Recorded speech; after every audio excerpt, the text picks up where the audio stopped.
alguns sentimentos que são muito comuns numa criança quando os pais se divorciam. É claro que isso não é linear, isso pode acontecer numa hora, ela pode revisitar a raiva, porque ela pode sentir falta dos pais juntos, ela pode revisitar esse processo de barganha num momento em que ela se encontra um pouco mais vulnerável. Esses sentimentos, eles não são lineares, eles não têm marco para acontecer. Ah, primeiro acontece esse, depois acontece esse, depois acontece esse. Eles vão acontecendo, eles podem acontecer também ou não, ou essa criança, ela também poder lidar, a depender da segurança que ela tem com esses pais, com esse pai, com essa mãe, ela pode conseguir lidar de uma maneira mais fluida também com todo esse processo de separação.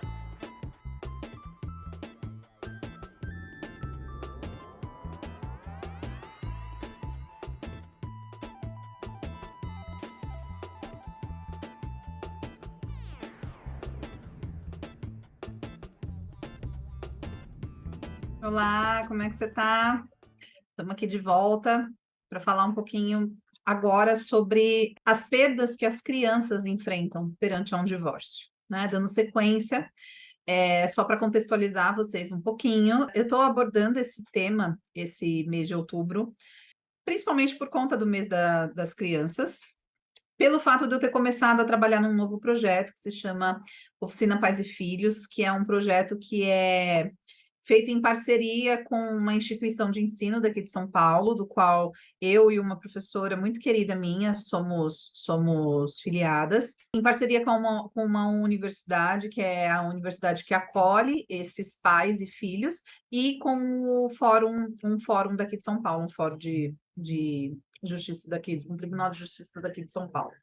Então, essas oficinas, elas acontecem, quem que é o público dessas oficinas? São pais e filhos, pais que estão passando por um processo de divórcio, por algum processo litigioso, e que estão precisando do auxílio jurídico para decidir, para definir como que vai ser a vida do filho a partir de então.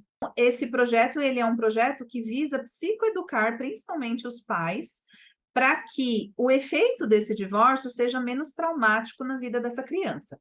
Então, em cima disso, no vídeo anterior eu falei um pouquinho sobre as perdas de um divórcio na vida de um adulto, as perdas que um adulto pode vivenciar perante um divórcio, e agora vamos falar um pouquinho sobre as perdas que uma criança pode vivenciar diante de um divórcio. Contextualizando um pouquinho assim para vocês a questão do luto, nós temos algumas teorias que embasam o luto. E uma das primeiras teorias que se discutiu muito foi a teoria de uma teórica que se chama Elizabeth Kubler-Ross, que ela propõe no modelo que ela estudou, 5 fases do luto. E essa teoria, ela é uma teoria conhecidíssima. Tá? E as 5 fases do luto seriam, né, a raiva, a negociação, a depressão, a aceitação e a cura. Hoje a gente tem teorias mais contemporâneas que falam sobre o processo do luto, ele ser semelhante a um pêndulo, no qual, ora eu estou aqui na minha perda, então, ora eu estou aqui pensando muito na minha perda, vivendo muito a minha perda, e ora eu estou aqui no movimento de restauração da vida. Então, só para contextualizar vocês, que hoje as teorias mais contemporâneas do luto, elas não seguem mais esse modelo de Elizabeth Kubler-Ross. Na verdade, se a gente for falar aqui, é tema para um outro vídeo, essa questão das fases do luto, atualmente ela está muito ultrapassada. Na verdade, acho que Elizabeth Kubler-Ross ela foi meio mal interpretada por muitos teóricos, porque ela trabalhou com pacientes que estavam em cuidados paliativos no hospital. Então, ela trabalhou. é, Essa teoria que ela criou foi em cima da vivência desses pacientes e não necessariamente das pessoas que ficavam enlutadas pela morte deles. Em cima disso que essa teoria foi elaborada. Por que eu estou contando isso para vocês? Porque ainda que seja uma teoria que está um pouco ultrapassada, a gente pode dizer sim, né, que a criança ela passa por eu não vou dizer estágios nem fase, porque eu não gosto muito dessas palavras, mas a criança ela pode passar por esses sentimentos. Então, ela pode sentir raiva, se questionando para os pais, né, perante um divórcio, por que vocês fizeram isso comigo? Né? Como que vocês se separam? E eu, como que fico? Né? Então, ela pode sim ser invadida por um sentimento de raiva muito intenso. Ela pode entrar num processo de barganhar coisas com os pais. Então, ela pode pensar assim, poxa, se eu for uma boa criança, os meus pais eles vão ficar juntos. Se eu for uma boa criança, os meus pais eles podem ficar juntos. E aí ela começar a tentar barganhar isso, tentando trazer um pouco a responsabilidade do divórcio para ela, quando que, na verdade, essa responsabilidade não é dela, né? Porque o divórcio, como a gente já falou aqui, né, é uma decisão dos pais, é uma decisão dos adultos, é uma decisão que tem a ver com o relacionamento dos adultos, né? Não tem a ver com a criança em si, com o amor que se sente por essa criança, mas tem a ver com a convivência desses adultos que não deu certo.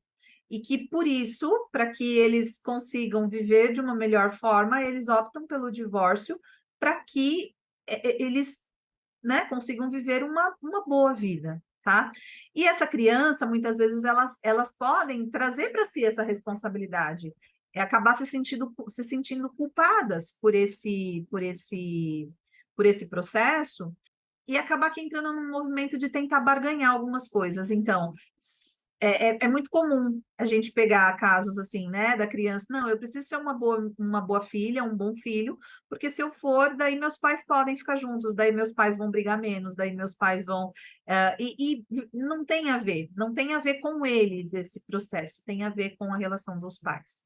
A criança, ela pode entrar num processo de depressão, quando ela vê que os pais realmente estão para se separar, que os pais eles estão brigando muito, que a relação não está dando certo, ela pode ficar mais apática, ela pode não ter vontade de brincar mais, ela pode não querer estar com outras pessoas, e isso vai revelando também, né, um processo aí de depressão que essa criança ela pode ter e que nós precisaremos ficar atentos. Essa criança, ela pode chegar num estágio em que ela possa pensar, puxa, até que é legal ter duas casas, né? De pensar assim, né? Ah, durante a semana eu fico com a mamãe, no final de semana eu fico com o papai, e ou vice-versa, né? Pode acontecer o contrário também, ou de 15 em 15 dias o final de semana é com um, de 15 em 15 dias o final de semana é com outro.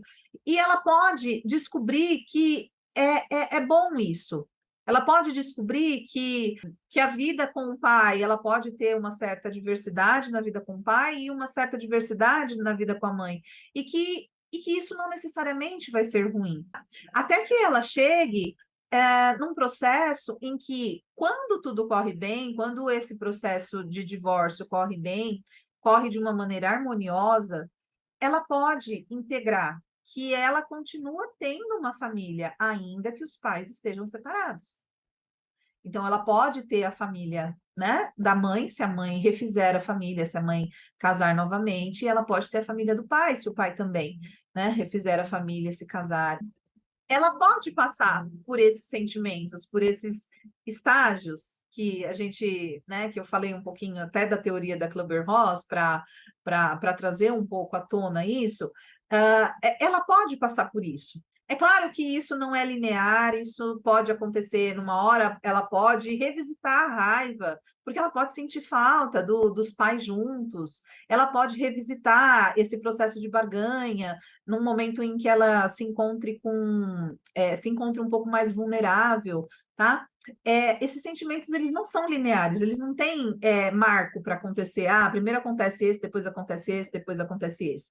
Eles vão acontecendo, eles podem acontecer também ou não. Ou essa criança, ela também poder lidar, a depender da segurança que ela tem com esses pais, com esse pai, com essa mãe, ela pode ela pode conseguir lidar de uma maneira mais fluida também com todo esse processo de separação.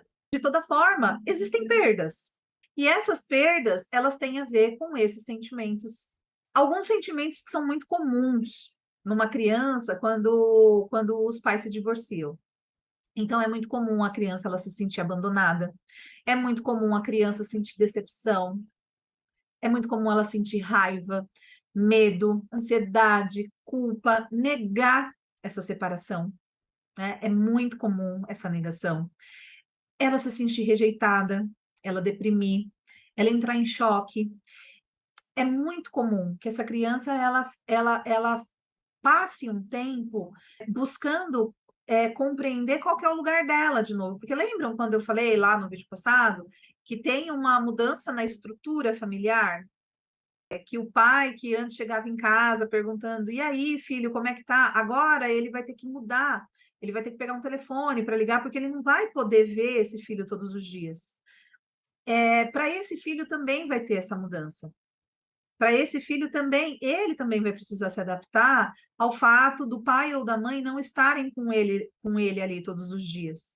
Então, pensando na questão da perda, e do luto que essa criança ela pode vivenciar, a gente tem essas questões e esses sentimentos, né, que eu citei para vocês, né, abandono, decepção, raiva, medo, ansiedade, depressão, culpa, são sentimentos muito frequentes, principalmente a culpa, né, porque a criança ela tem um ego muito grande, né, ela está numa fase muito egóica, então é tudo eu, então é muito fácil que ela se responsabilize também pelo divórcio dos pais.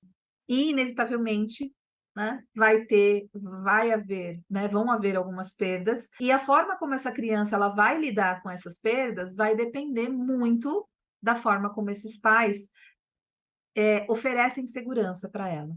Nos próximos vídeos, a gente vai falar um pouquinho sobre essa questão do conflito dos pais e de como que esses conflitos eles podem impactar a vida de uma criança e falar um pouquinho, né, sobre como que essas questões elas podem ser atenuadas do melhor jeito possível para que esse divórcio ele seja uma ruptura menos traumática na vida dessa criança que vive, tá bom?